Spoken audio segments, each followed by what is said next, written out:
প্রিয় দর্শক, আমরা স্টার্টিং মোটর খুলতেছি, কে কত কম সময়ের ভিতরে খুলতে পারে। আর এটাই কি লাগাইছে চলতেছে। কিন্তু খুলি বার হয়ে যাই উল্টে উল্টে হলনে লাগে মোটর টেটার লাগে যখন হইতেছে আমাদের বাজ চলতেছে দুজনের মাধ্যমে। সিয়াম খুলছো নিজে খুলছো না কামরুল। আবার খুলছো তো কামরুল বাজি খুলি কত? লাগাইতে এই কয়লা একটা হিস্ট্রি সিঙ্গেল লাগা কিছে কামরুল কত? 11 মিনিট 50 সেকেন্ড। টাইমের কাজ কিছুটা আগে আসছে, দেখা যাক কি হয়। Kamrul 11 minute 50 second. তোমার অনুভূতিটা কি রকম? খুবই ভালো। ঠিক আছে, দেখা যাক সাইমে কত মিনিট সময় নেয়। ধৈর্য সহকারে কাজটা করতেছে। অবশেষে কাজ প্রায় কমপ্লিট। দেখা যাক সাইম কিরকম পারে।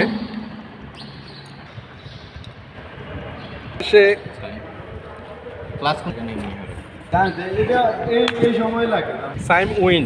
দেখা যাক রবিবার কি খাওয়ায় তারা।